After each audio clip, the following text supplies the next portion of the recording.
இங்க வரும்போது எனக்கு எப்படி நம்மள நல்லா ஆக்க போறாங்கன்ற ஒரு மைண்ட் செட்ல தான் டாக்டர் நான் வந்தேன். ஏன்னா எல்லாருமே ஒன்றும் பண்ண முடியாத சொல்லிட்டாங்க. நிஜமாலுமே நான் உங்களுக்கு ரொம்ப கடமைப்பட்டிருக்கேன் டாக்டர். மேடமோட கேஸ் ஷீட் அவங்க நெக்ல இருந்து வந்து இந்த வலி இது வரைக்கும் கீழே இறங்கிட்டு ஸோ அவங்களோட ப்ரோட்டோகாலை வந்து 3 இதுவா பிரிச்சோம். 10-10-10ன்னு டிஸ்க் 1, 2, 3, 4. ஸோ இந்த 4 டிஸ்க் இவங்களுக்கு அஃபெக்ட் ஆயிருந்தது. இதுல மேஜரா நிறைய அஃபெக்ட் ஆனது இதுவும்.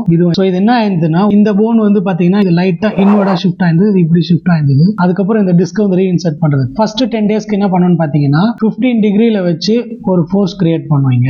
அதுக்கப்புறம் சேம் இதுல வச்சு 45 டிகிரி. ஸோ இப்படி மாத்தி மாத்தி கிரியேட் பண்ண என்ன ஆச்சுன்னா இந்த டிஸ்க் கொஞ்சம் கொஞ்சமா சக்கின் பண்ண ஆரம்பிச்சது. செகண்ட் ப்ரோக்ராம்ல இருந்து கொஞ்சம் கொஞ்சமா அவங்களுக்கு வலி குறைய ஆரம்பிச்சது. ஒன்ஸ் வலி குறைய ஆரம்பிச்சதுக்கு அப்புறம் இங்க ஃப்ரண்ட்ல இருக்கிற மசில்ஸ் எல்லாம் வந்து ஸ்ட்ரென்தன் பண்ண ஆரம்பிச்சோம். நீங்க பாத்தீங்கன்னா தெரியும். அப்புறம் பேக்ல இருக்கிற மசில் வந்து மைல்டா இங்க ஸ்ட்ரெச்சிங் கொடுத்துட்டு அதுக்கப்புறம் ஸ்டார்டட் அகைன் ஸ்ட்ரென்திங். ஸோ இதுதான் இந்த பேஷண்டோட சக்சஸ்க்கான புரோட்டோகாலை நாங்க டிசைன் பண்ணது.